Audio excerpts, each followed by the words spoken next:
Alex, how do you feel about attachment? Did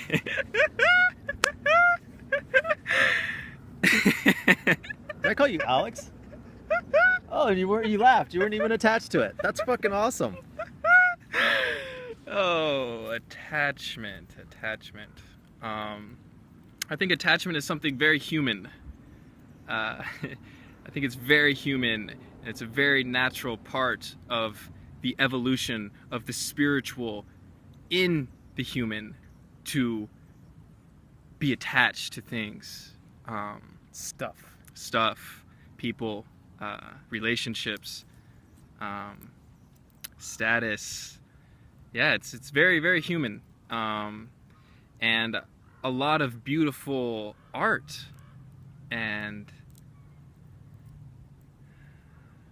has been created from attachment. I mean, just look at the troubadours and their romantic poetry in the 13th century. You know, beautiful works of art. I mean, you could even say that the poetry of Mirabai, the mystic in India, of 14th century India, is attached to the intoxication of drinking in the wine of the beloved. If you read her poetry, you'll see a lot of grief and sorrow,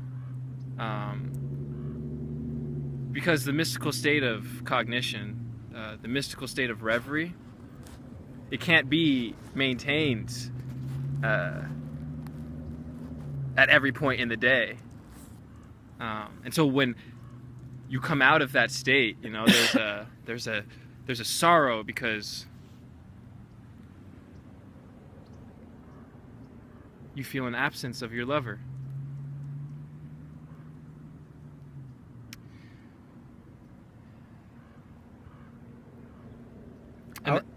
Sorry to cut you off. I like to use the phrase connected but unattached, because in the words of the law of attraction, we move towards what we focus on, and we align what we're aligning with, syncing with, aligning with. We move towards that. So why not be connected to the experience? It's okay. Tears are coming to my eyes and everything. I'm connected to it, and I'm experiencing the full evolution with whatever's going on. But I'm necessarily unattached to whether I'm supposed to make $1 million with this, or if I'm just supposed to just fail enough that I find my next opportunity.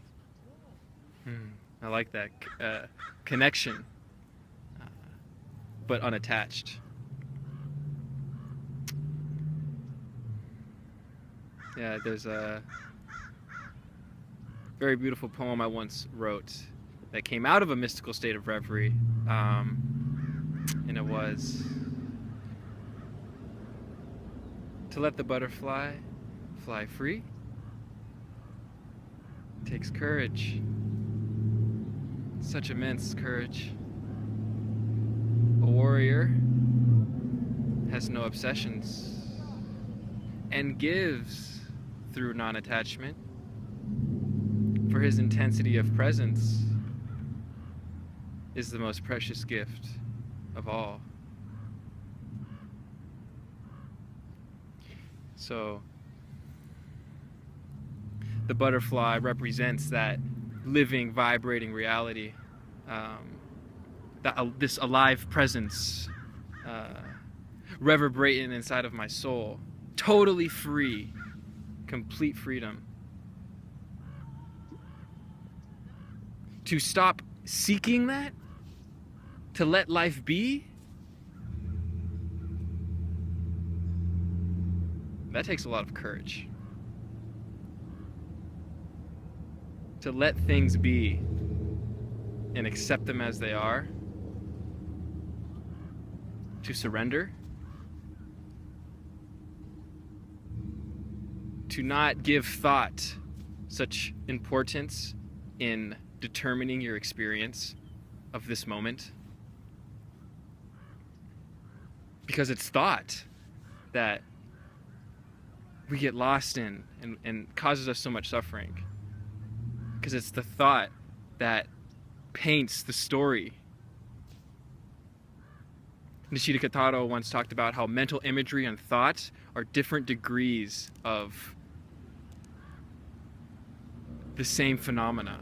So mental imagery is a form of thought. And it's these stories, this mental image in our head that continues to play on and on and on.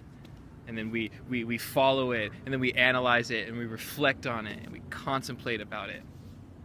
But to just let that be, that takes a lot of courage. And then with that, as evidenced by many sages and mystics in the history of mankind, And womankind. indeed, humankind, Children kind.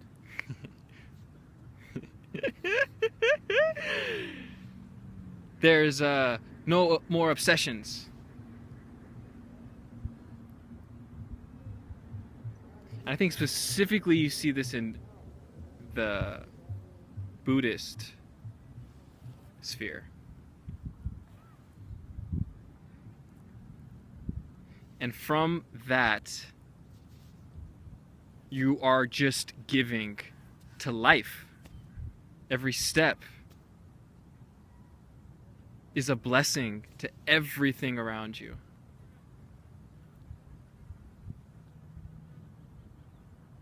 That intensity of presence.